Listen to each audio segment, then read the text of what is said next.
The Amtgard V9 committee just dropped a huge video. Today, I'm going over it with the newly dubbed Sir Lao Tzu the Builder. Let's get to it.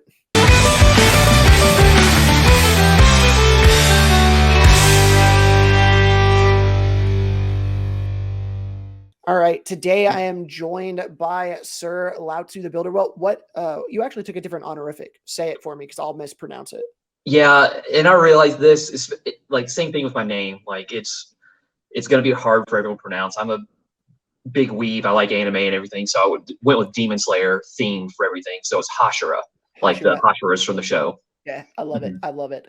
So Amtgard V9 just dropped a new video, a ton of information. We're going to do a unpacking of it, just going to watch through it, pause it, discuss, go back and forth. I was thinking who I wanted to bring on to do this show with me, and I couldn't think of anybody that disagrees with me on more things in Amtgard than Sir Lao Tzu here. So glad you're here, buddy. You ready to jump into it? Yeah, absolutely. It'll be fun. Cool. If at any point you want to stop and talk about a point, just let me know, and we will pause it and jump to it. Hello, and welcome to the Amtgard.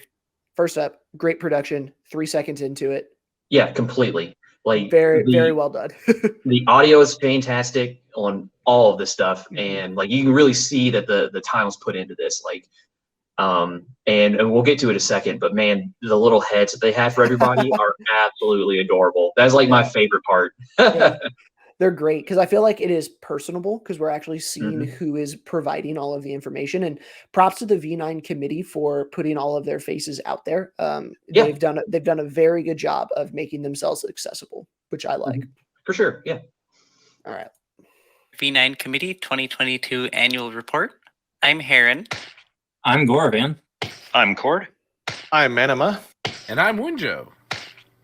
During this presentation, I'll be covering a bit of what we've been up to since our 2021 annual report.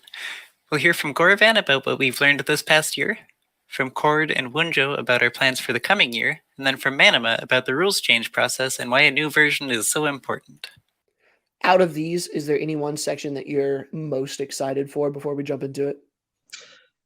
So the where we're going is absolutely packed with information. Like, I feel like we're going to be stopping on every single slide talking about it. So there's just so much going on there. There's so very easily read and digestible information on there, like taking all the survey information and everything like that and putting it into manageable bite-sized chunks. They blazed through it because it was a 20-minute video. So like, you know that they were hurting on time anyway, but they did a great job of presenting that sort of information. I'm looking forward to talking about that. I feel like there's just so much to that section. I'm excited for what we've learned just because I loved seeing the data. Being able to pull up the way that the game is thinking about the game right now. I'm a data guy, and so I loved that section. 100%. I'm thinking both of those really in the same because they're taking the lessons learned, like all the charts about doing kind of like the most favorable spells and things like that, and making it really easy to understand. And I think they just did fantastic. Yeah, did a great job.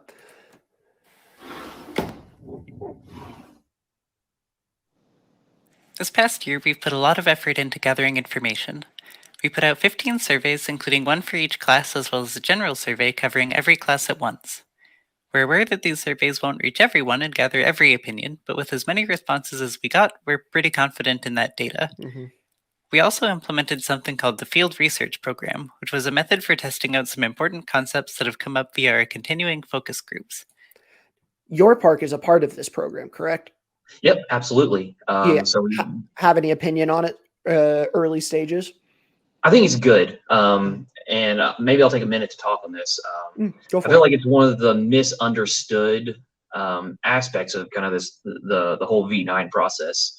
So whenever they put out these experiments, it wasn't with the intention of saying, hey, everyone is going to get helping hand always and forever, unlimited uses sort of thing. But it was really checking to see if these abilities were viable and getting feedback to see how much people are using them, what their feelings were on it.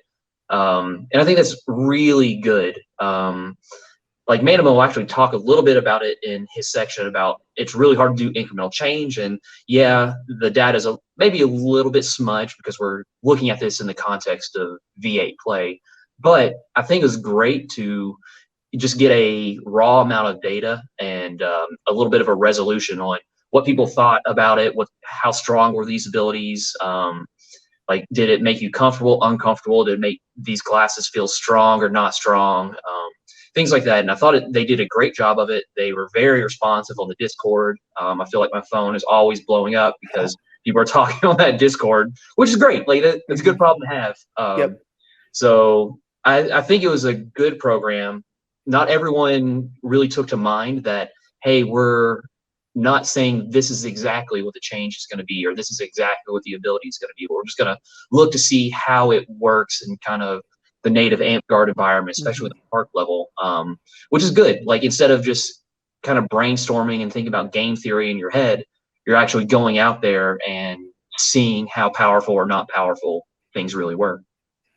And so essentially this program, they went to parks and said, hey, if you're interested in trying this, we're going to push out features and we want you to, try this feature for a couple of months at your park. Let us know how it goes. Some of it was like class balance stuff, but a lot of it was more like broader game mechanic things.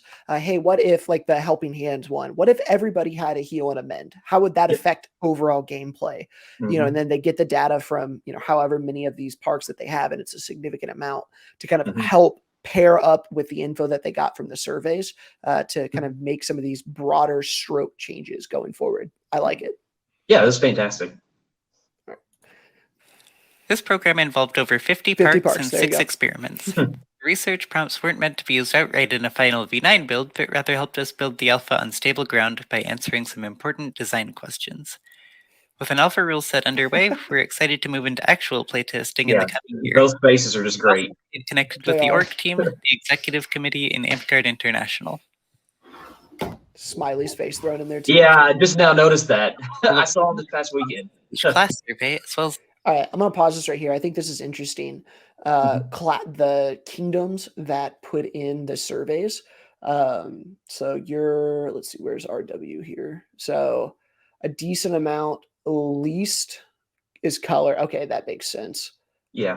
What's the least? Kind of makes sense a little bit, the Rising Winds. With such a heavy class game focus. I think we have fantastic colors here, and I think there's a lot of people who represent that very, very well in the Rising Winds. But I will say we definitely have a very strong class gaming centric sort of gameplay ideal. For sure. But it looks like Monk and Assassin were the least filled out ones, and really Assassin surprises me. Yeah, and I'm pretty sure I was one of those. Yeah. And then so it looks like the most filled out were Scout and Archer. So it looks like the RW filled out the ones that they want buffed. It looks like. Yeah. I'd be curious. I don't know if these would since they're in alphabetical order, like it'd be interesting to see how the responses change based on time. Because I bet you there's a big difference in like which ones were answered in the initial, whenever, I guess, onset of all these surveys when everyone's super excited versus you don't pay attention as much. You're not waiting kind of the weekly, bi-weekly, or however quickly they're coming out. Like, oh, here comes the survey sort of thing. Yeah. And then for my kingdom, we've got, let's see, what's the fewest? There's a 5. So down here, Wizard. That's surprising to me. And Druid. So my kingdom doesn't care about magic. Checks out. Tracks. Yeah. Tracks. Hearing from what you say that you're definitely on the melee class sort of kingdom. Definitely a warrior armor heavy kingdom, which is shown here in 13 and then 12 assassin. So interesting. I like this breakdown. I like that they show us how much your kingdom participates, because if something comes out you don't like, you can't say, well, we didn't get the chance to complain. Yeah, you did right here. Yeah. This shows. And you got a little bit quiet. Maybe put your mic a little bit. That better? Yeah, that's a lot better. Perfect. Yeah, it's like your kingdom can't say, oh man, we didn't get input. Yeah, you did. Yes, you did. The number of responses from each kingdom proportional to its size. For the most part, we succeeded. There are some classes with fewer responses, like Paladin and Anti-Paladin, that had been available only recently, and some Makes classes sense. with a lot more, like Barbarian. We asked Mhm. people all sorts of questions in each survey, ranging from how effective they thought a class was to how well the rules supported the theme of the class. We decided to ask participants to identify whether they considered themselves particularly skilled at a class, and which ones they considered to be their mains. The folks who are most passionate about a class tend to play it a lot, and they're likely to know its ins and outs. Mhm. All this data helped inform some points that Gorvan will go into more detail about later. Our survey data also shows that confidence in the I like V9 this point. project has remained Yeah. fairly steady over the last year, dipping slightly from 70% to about 68%. I'll take it. This is pretty expected. With all the time we've spent researching and collecting data, there's been plenty of opportunity for speculation and anxiety to build. We've received more than a few messages from folks who think that we're responsible for ongoing V8 rules change proposals, as well as a few concerning totally homebrew playtests. You would not believe the things I've been told are happening in V9. I believe it. This Oh, confusion completely. is inevitable with how widespread Amtgard is and how visible our team is. That said, we're now finishing phase 2 of development, which means we're beginning to make real decisions and build an alpha rule set that will give people a more concrete look at the direction of V9. This should help put speculation to rest and give us a Hey, this should show you if you're interested in how many they got at the beginning compared to how many they got at the end. Like you Yeah. can tell when they pushed out, like there's a break, right? And you can tell when they pushed out their surveys all over Facebook. Mhm. Yep. But it's a decent spread. Obviously more at the beginning, but there was definitely some still down over here. Yeah, and there's definitely some interesting data manipulation that can go on there. I'm glad that they did this visual representation because, Mhm. like, just at a glance, you can see, yeah, most people are in the green, sort of thing, with a decent amount kind of just in the neutral sort of Mhm. area. And like you could do some really interesting data manipulation, like what happens if you what would that confidence percentage be if you were to like take out all the like completely confident or completely not confident and see kind of where it's at.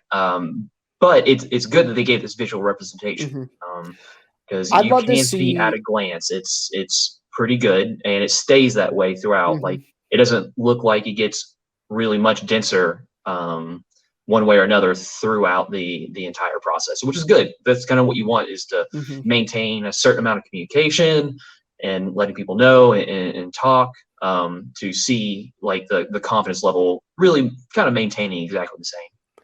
I would love to see the confidence level correlated to how long someone, or see if it's correlated to how long someone's been in the game.